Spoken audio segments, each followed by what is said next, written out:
Então vamos conhecer essas leis intoleráveis que fazem parte do conteúdo do oitavo ano. Prosseguindo, finalizando aqui essas situações aqui, não é? Lei do Porto de Boston, criada essa lei em resposta à festa do chá. Essa lei ditava que o Porto de Boston permaneceria fechado a qualquer embarcação enquanto não fossem pagas as caixas de chá atiradas ao mar. Outra lei aqui, a lei do aboletamento. Autoridades coloniais passaram através dessa lei a dar estrutura e instalações adequadas aos oficiais e soldados ingleses. A lei de Quebec dizia o seguinte: essa lei foi mais específica para o Canadá, como os ingleses controlaram essa região após a Guerra dos 7 Anos, para prevenir possíveis reações dos colonos contra os ingleses, foi concedida a liberdade religiosa e de costumes.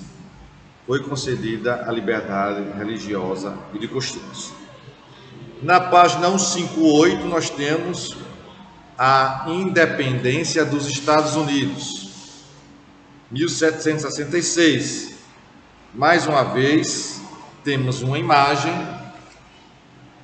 relacionada a esse movimento de independência aqui, essa imagem aqui. E ao lado dela temos uma legenda. Somente antes de dar a legenda, somente em ver essa imagem, nós poderemos ter uma noção de que o processo de independência dos Estados Unidos passou pelo momento de violência, por atos de violência, por atos que vão acarretar derramamento de sangue derramado. Tem uma legenda que diz o seguinte aqui: os colonos se revoltaram contra as taxações excessivas e, num protesto pacífico, foram alvejados por soldados ingleses. Esse episódio ficou conhecido como Massacre de Boston.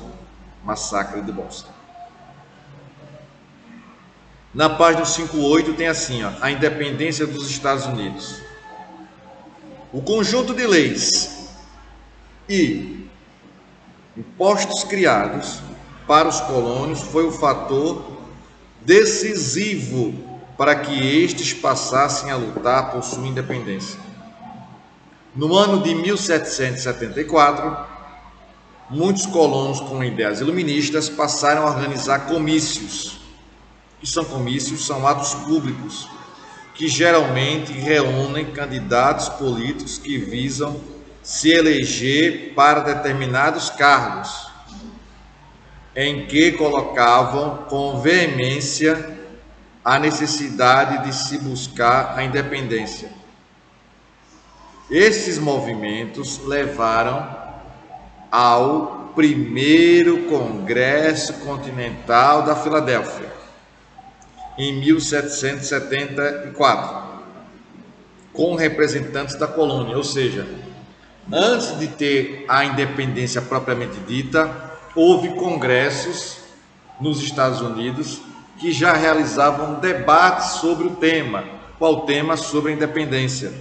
Então, de imediato, a gente pode refletir que houve aí uma diferença em relação ao Brasil, uma diferença significativa. No Brasil não houve essa questão de debate, de conferência, de congressos, não. Foi uma situação de independência de cima para baixo, uma situação em que a corte portuguesa pressionava tanto Dom Pedro I, não é, que a lei, em janeiro de 22, promoveu o primeiro ato público de apoio à causa brasileira, à independência brasileira, que foi conhecido depois como Dia do Figo, e 7 de setembro de 1922 foi o grito dado por ele às margens do rio Ipiranga. Perceba que não houve um processo de congresso, de debate, de troca de ideias no Brasil. Houve sim, como a gente está percebendo aqui, com relação aos Estados Unidos, né? Com representantes das colônias, entre eles George Washington, que viria a ser o primeiro presidente dos Estados Unidos. 158. O foco principal era a luta pelo fim das leis proibitivas, lei do melaço, lei do selo, leis intoleráveis, já que estas eram vistas como fator de dificuldade para a evolução econômica e tecnológica das colônias. A coroa inglesa não reconheceu as resoluções do Congresso da Filadélfia e partiu para o conflito armado. Os colonos, por sua vez, começaram a formar milícias para resistir aos britânicos. O que são milícias? São grupos armados informais, isto é, que não fazem parte do exército oficial de um país, não é? Grupos particulares. No ano seguinte, o parlamento inglês baixou um ato. No ano seguinte, o parlamento inglês baixou um ato proibindo o comércio da Nova Inglaterra com qualquer outra nação, com qualquer outra metrópole, o que levou à mobilização ainda maior dos revoltosos, que formaram um exército e nomearam George Washington como comandante. Então a gente percebe aqui que a independência norte-americana cresceu mediante a formação de exércitos, a conflitos, a confrontos, né? Prosseguindo então aí, a Grã-Bretanha organizou uma força de ataque e invadiu os Estados Unidos pela região norte, que tinha uma economia voltada para o comércio interno, além de não ter uma sociedade escravista. Sociedade escravista é o quê? Tem a força de trabalho da produção composta por escravos que não têm direitos, não têm salários e são privados de suas liberdades. Aos poucos, a parte sul, que até então se mantinha neutra no conflito, passou a aderir à independência dos Estados Unidos, após sofrer vários ataques, principalmente a região da Carolina do Sul, Carolina do Norte e Geórgia, que eram os principais centros comerciais e de produção monocultora dos Estados Unidos. Tá certo?